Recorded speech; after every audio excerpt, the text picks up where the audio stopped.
Joining me now is Stanislav Belkovsky, a well-known Russian political analyst, writer, and media personality. He has spent years explaining how people in the Kremlin think and what drives their decisions. As Putin continues the war in Ukraine and loses support even from old allies, Mr. Belkovsky is here to help us understand what's really behind the Kremlin's choices. Is it strategy, fear, or something more personal like obsession?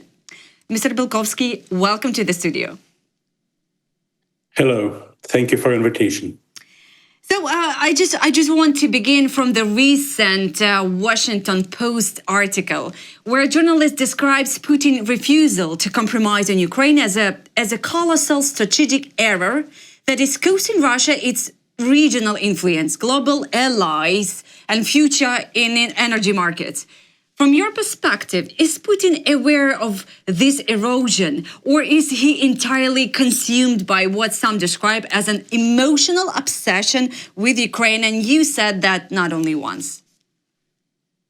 First and foremost, it's stipulated by Putin's emotional obsession with Ukraine. I would emphasize that even there were no Putin, but another person president of Russian Federation, even such an anti-democratic person, but not Putin himself, there wouldn't be any such a war with Ukraine. Ukraine is his personal point.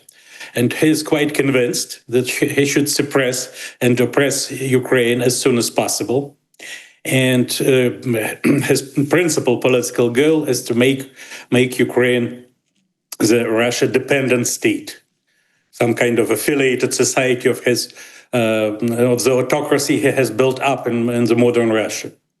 Putin had all the chances to come to some kind of pact with Donald Trump, new American leadership, this spring. But one of the conditions of this pact, who could lead to normalization of Vladimir Putin, to reintegration of himself and Russia's elite into global elites, and to accomplishment of some large-scale investment programs and projects connecting Russia and the United States. But under the conditions of that pact was certainly a ceasefire in Ukraine. And then Putin, being very close to this pact, to such decision, convinced himself that if he would not force Ukraine to his conditions, including the recognition of Russian jurisdiction over the 5 occupied regions of Ukraine, and another point is a power change in Kyiv, because Putin doesn't want to communicate with Vladimir Zelensky anymore and firmly wants to deal with some next power, any other figure who would come after Zelensky and instead of him. And so would he'll lose this opportunity forever. And so he's going to postpone the pact with Trump after, under the conditions of harsh military pressure, he, in his opinion, could force Ukraine to meet his conditions. And secondly, Putin is very eager to meet Donald Trump himself in Beijing on the 3rd of September this year. Donald Trump is invited there by China's chairman Xi Jinping to the military parade dedicated to the 80th anniversary of Second World War, and Putin is invited there as well. And so that's the very reason of those 60 days proposed by Putin and his last but not least phone conversation with Donald Trump on the 3rd of July, or 50 days as it's been formulated by Donald Trump on the 14th of July.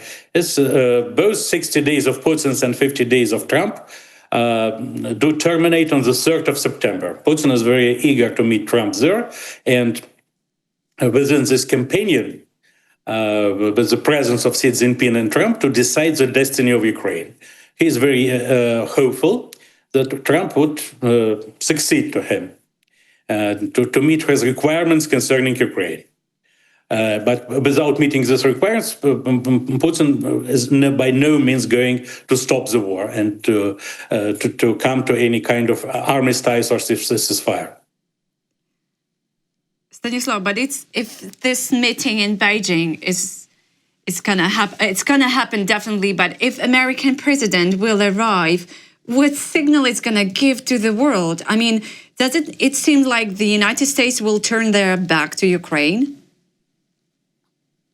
No, Donald Trump himself and personally has come to power as a consistent opponent of political establishment, both of his own country, the Washington establishment, European establishment, and so on.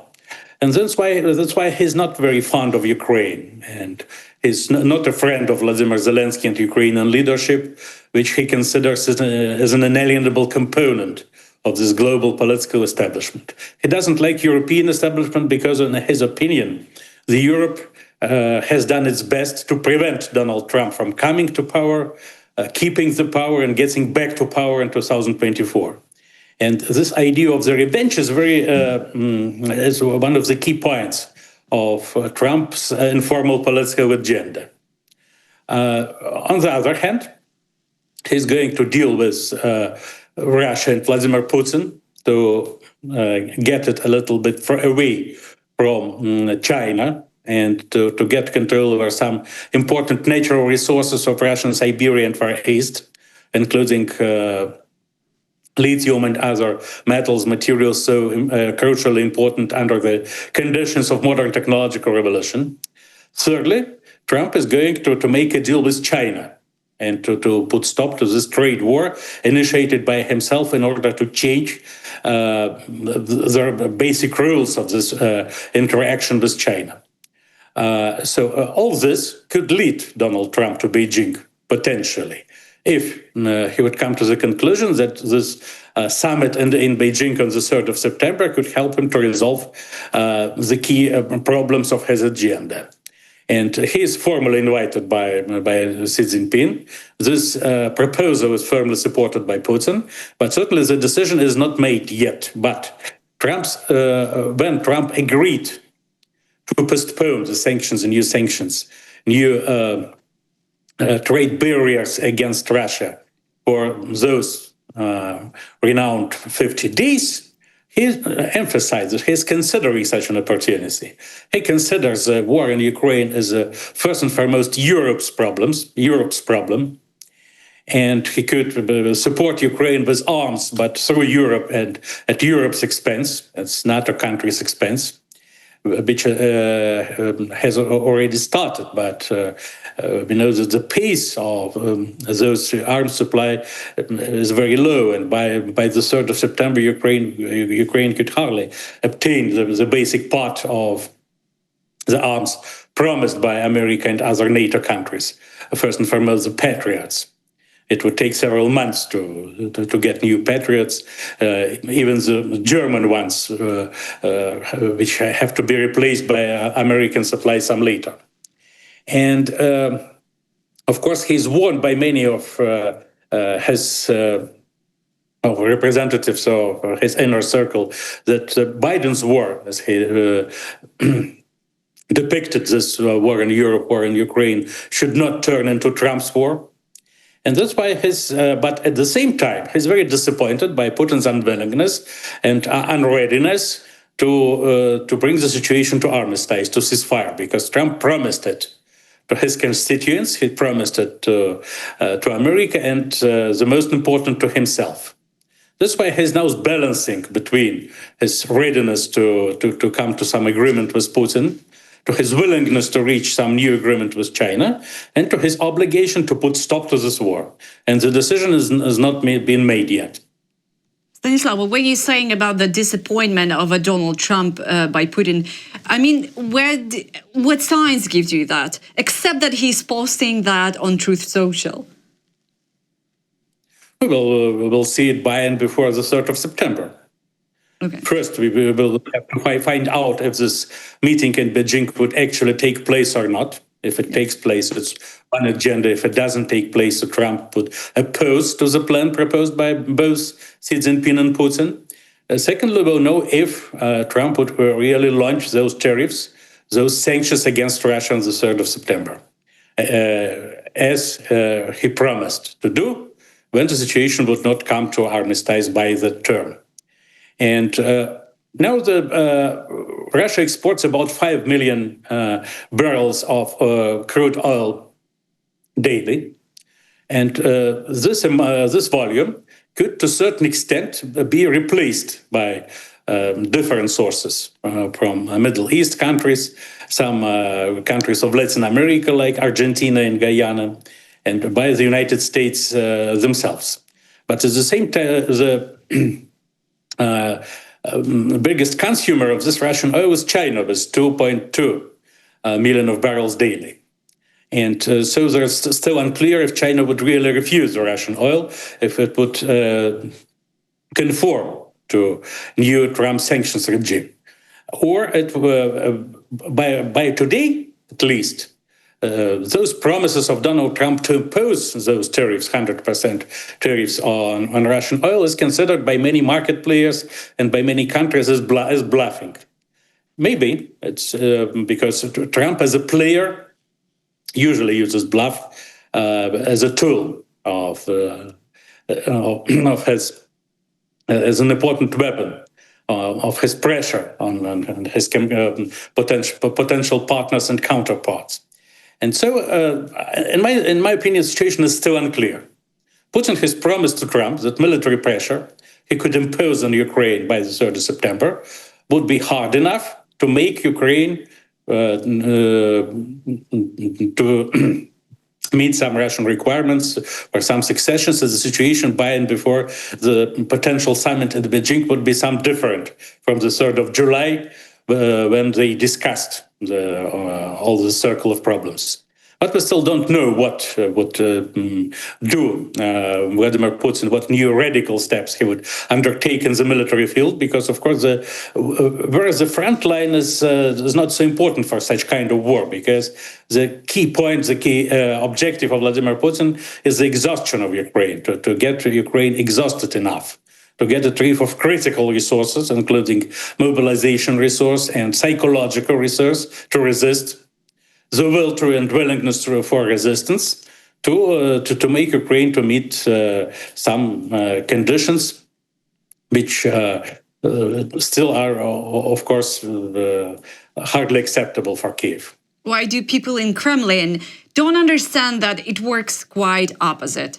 I'm not talking about the people on the battlefield, but psychologically, it just makes Ukrainians stronger. Putin has a perception of its own of Ukraine. He has launched this war more than 1,200 days ago, being quite sure he could put stop to actual Ukraine independence in a couple of weeks.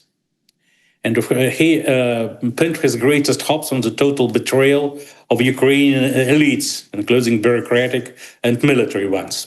And he's still quite sure that being deprived of American support, and which cannot be fully replaced by European support, European arms and money, Ukraine would go to principal concession soon enough.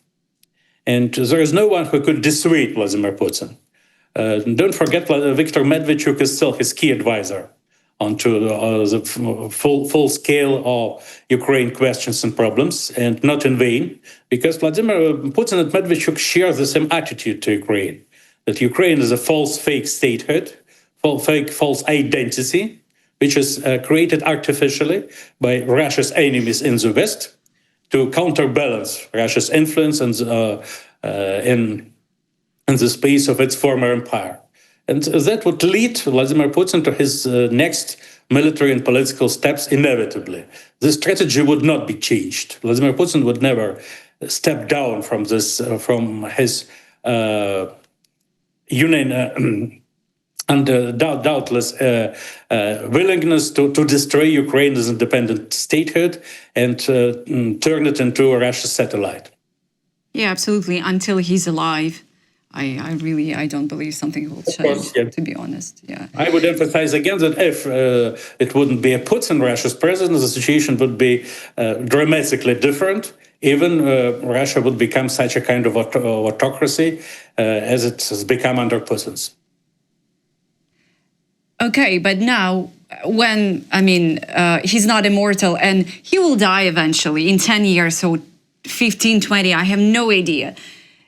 Don't you think that there will be someone instead of him who will pursue the same policy towards Ukraine, cruel policy? We don't know what would happen to Vladimir Putin. Only the God Almighty knows it. So no responsible forecast could be based on our perception how long Putin could still be alive.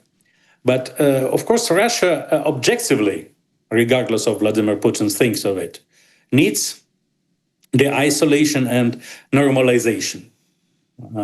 Of course, regardless of what type of political regime does exist in Russia inside. Donald Trump is inside such generation of such politicians like Donald Trump are not aware, are not nervous about the type and characteristics, basic characteristics of any political regime they are dealing with. It could be autocracy, it would even totalitarianism, if this regime is oriented on the constructive cooperation with the United States. And in this way, the political elite which is in power in America now contradicts to their predecessors, which emphasize the importance of Russian democracy. To a very considerable extent, it was just a hypocrisy, and America couldn't do anything and never do nothing real to even to correct this anti-democratic developments in modern Russian history. But nonetheless, now even formal, United States is not interested in what would be the nature of Russian regime. But as far as key interests of Russian economy and Russian elites are concerned, if we don't consider Putin personally, of course, with his psychological problems and his acute perception of Ukraine, his very, very personal perception of it. So, of course, Russia is very interested in renormalization and new pact with the West. And if the putting stop to the war in Ukraine would be a principal condition of such normalization, so Putin's successor would do it.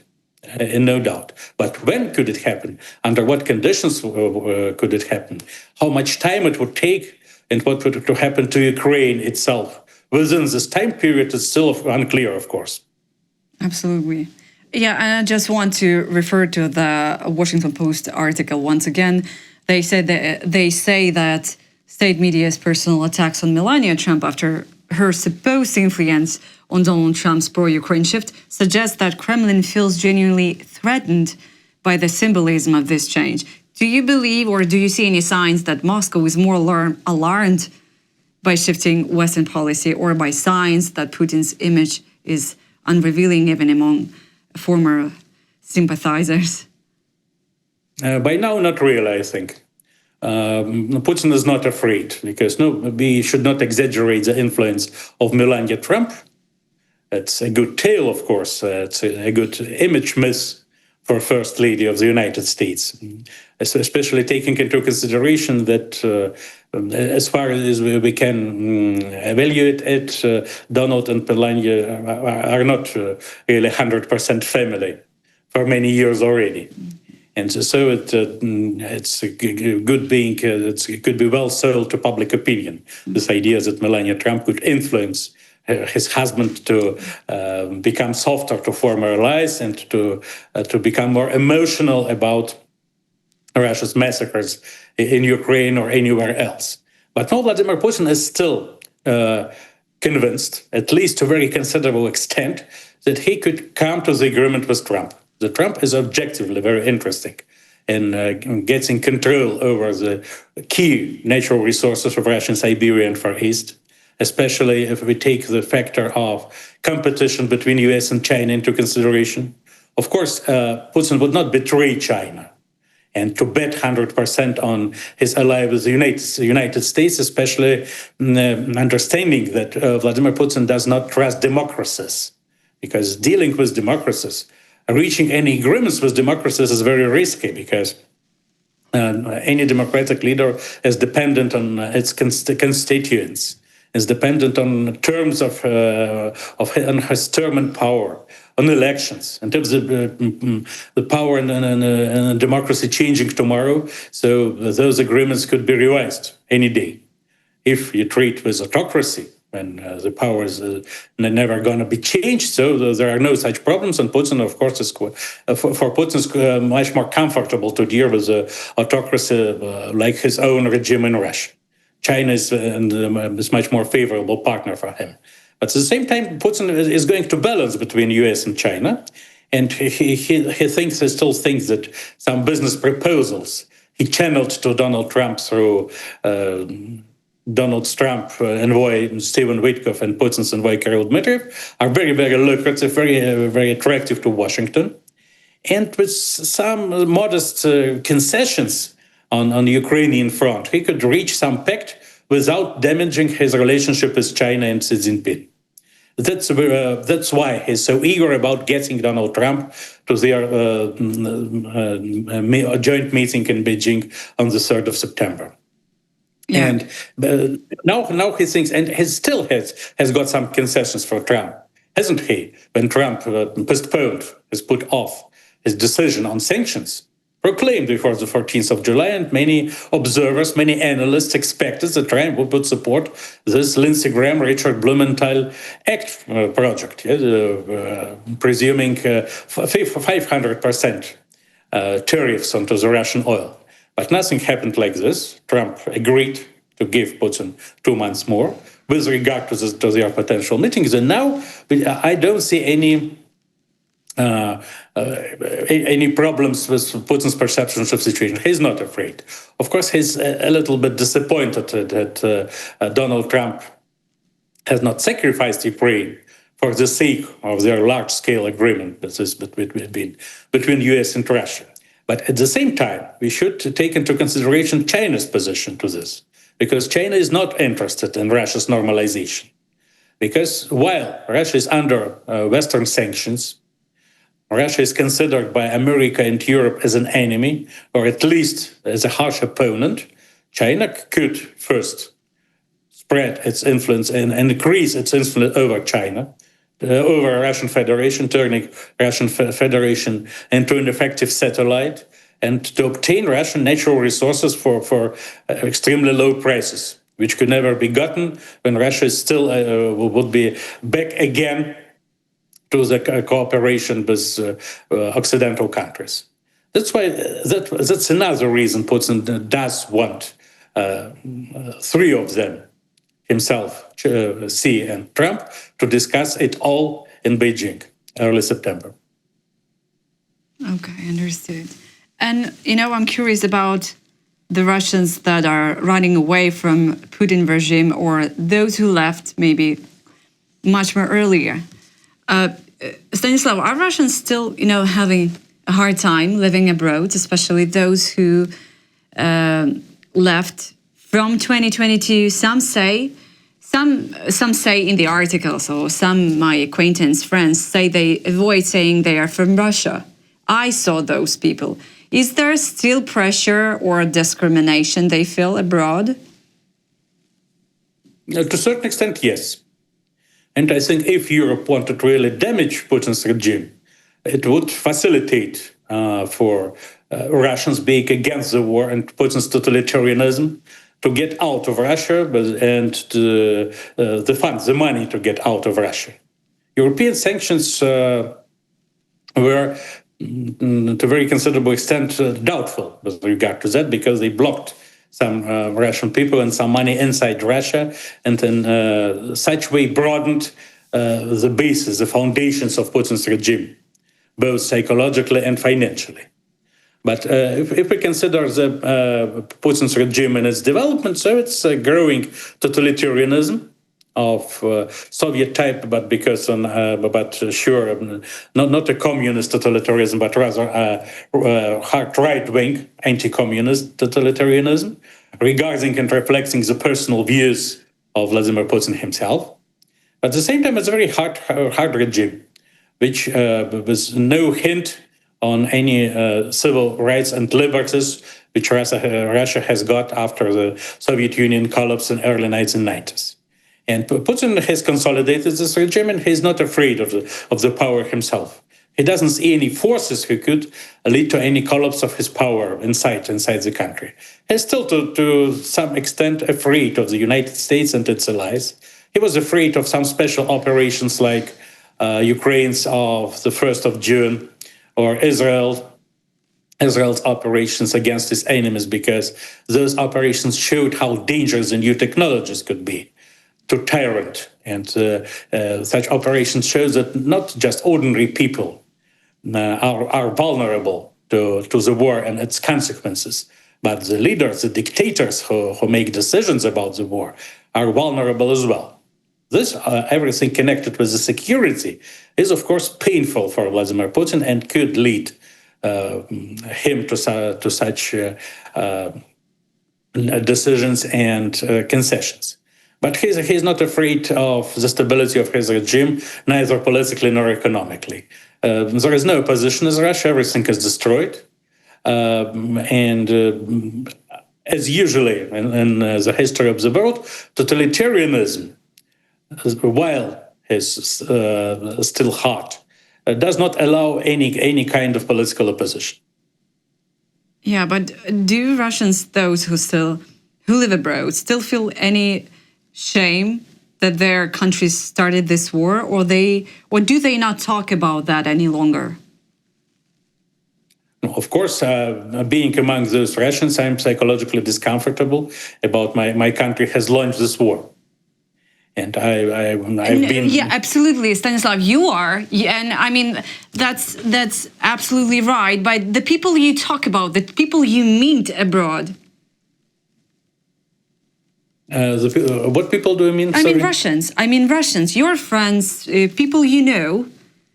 Because I know a lot of Ukrainians know that you are super pro-Ukrainian person.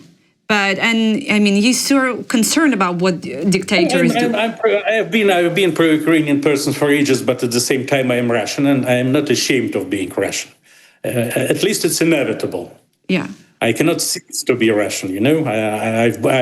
I've been born Russian 54 years ago, and I will die Russian when the time comes.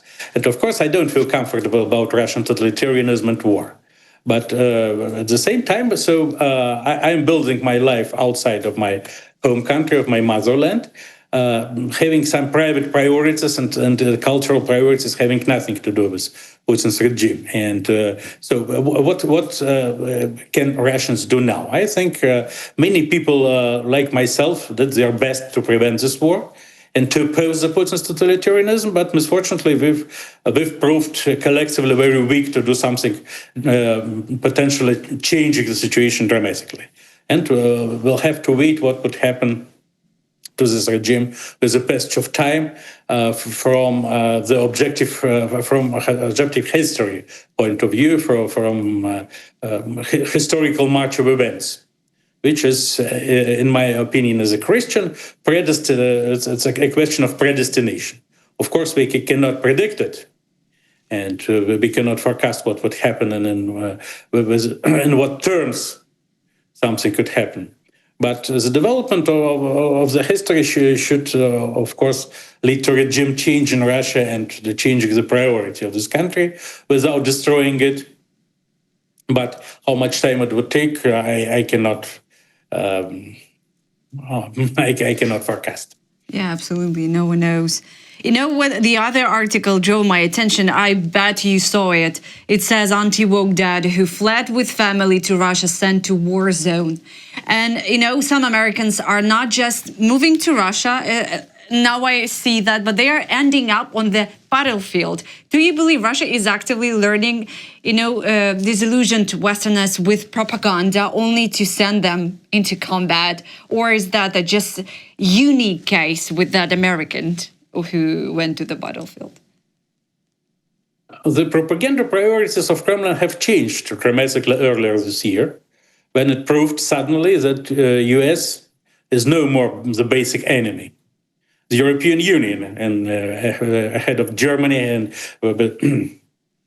first and foremost Germany and France and the Great Britain as a former European Union member, have become the most important enemies. And with Trump becoming US president, the perception of US was very seriously corrected. And now, as far as the sociologists show us, the Russians perceive the America much more favorable than a year ago.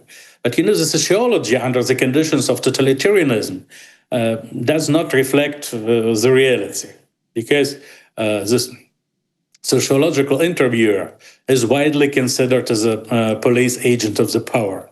And the people reply not what they do think really, actually, but what they do think the power likes to hear from them, because they are in danger.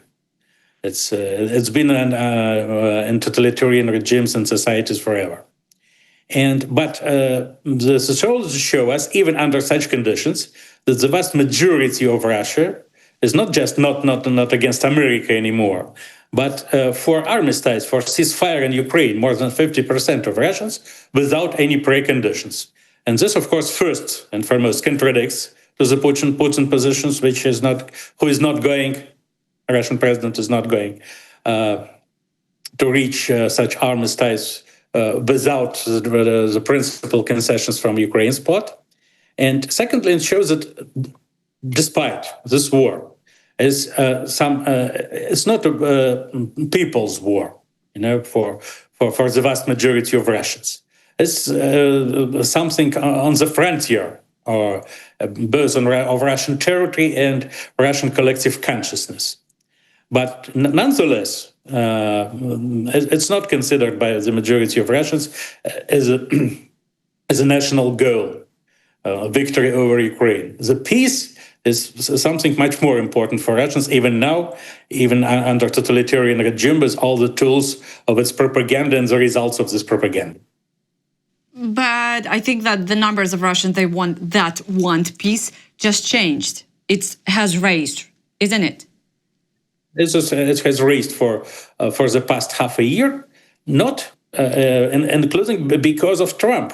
Because after Trump came to power, not because of Trump personally, but because of Trump's myth, Trump's legend created by media. Because the hopes that the war would be stopped due to Trump's efforts, including Trump's pressure on Putin, including potential Trump's pact, Trump's agreement with the Russian Federation, have raised several times since January. Of course, many Russians have been, especially inside the elites, were disappointed. The pact has failed, and there is no armistice neither on the 20th of April, as is what presumed initially nor later. But as we know, the hope dies last, and the hope is not dying. Many Russians, inside the elites and outside them, still pin their hopes the war would be stopped shortly. Yeah, just let's make a little shift to Jeffrey Epstein files for a bit. The conspiracy theories around this case, Jeffrey Epstein, the convicted pedophile and friend of America's elites, have seriously divided some of Trump's supporters. And from your perspective, is there anything that could truly split Trump's base? Just yesterday, I had the U.S. political expert, blogger who has a million of subscribers, and he told me that all the Trump supporters seem almost brainwashed. The considerable part of Trump supporters was bitterly disappointed by Trump's refusal to disclose Epstein files. Epstein, I think, Epstein files. Epstein, yeah. And undoubtedly because Trump himself proclaimed this a principal problems, and he used this Epstein case as a tool in his war with Washington establishment. And he insisted that the leading Democrats, including members of Clinton's family, and were involved. Thereafter, it seems that maybe Donald Trump himself is not quite clear of the potential accusations of his closeness to Jeffrey Epstein, and we just learned that Trump and Epstein were friends for 15 years, and just they quarreled in about 2005. But this letter sent by Trump to Epstein in 2003 was this picture about this letter Epstein 50th birthday letter about enigmas, yes, could be really genuine. And we cannot rule it out, taking into consideration how delicate the Wall Street Journal should be about such exclusive and proofs. And but Trump has invented a new tool against how to topple, how to overturn the subject by inventing the new case against Barack Obama, insisting that Barack Obama has plotted against American democracy in 2016 by inventing the version that Russia has supported Donald Trump through some delicate technologies and in order to discredit Trump's victory and to block Donald Trump's as president in his first presidential term. And this case against Barack Obama, in Trump's opinion, should shift the public opinion, public attention from Epstein's case. And now, as we know, the House of Representatives voted to get back to Epstein's case and not decided not to require nothing from the White House, FBI, and Department of Justice by and before September. So they met Trump's requirements not to pay too much attention to Epstein's case. So, but Trump is a good political technologist. He knows what to do under the situation, and he's very hopeful that his supporters, split over Epstein case, would reunite around him in his fighting and his against Barack Obama. Of course, because 99% of Trump supporters do not like Obama. Of course, and do not consider Obama as a political ideal. But at the same time, it's a dangerous, a risky game for Donald Trump, because he was put Barack Obama back to the scene. And Barack Obama is a strong politician, strong public figure who could oppose, who would have the pretext and the arena to oppose Trump and to attract America's attention to the violations of basic American principles and values under the modern current Trump's presidency. So let's see what this fighting between Trump and Obama would lead us this fall. Do you think this Epstein client list even exists at all? At least we heard of it from many sources, including Trump himself. As Elon Musk reminded us 6 times during his election campaign last year, Trump insisted publicly that there are Epstein files, there are Epstein lists, and those files would be disclosed if he wins. So what now? And Alan Dershowitz, the lawyer of many important personalities in modern American establishment, including Epstein himself, confirmed that the Epstein files do really exist. And if Donald Trump doesn't want to disclose it anymore, that could be only because he's afraid of Israel content. That those files contain something potentially harmful to Donald Trump and very painful to him. But then why he was promising to reveal the information and reveal the list before? I mean, it's out of logic, actually. Trump is a typical so-called demonstrative personality. He cannot keep in mind what he promised a day ago, not to say about a year ago. Yes? So at the stage of his campaign in 2024, he was quite sure it's attractive for him to use the Epstein case in his favor. But he did never penetrate deeply into the case. He didn't know what the Epstein files do really contain. Okay. After he learned what they do really contain, he changed his mind. And now,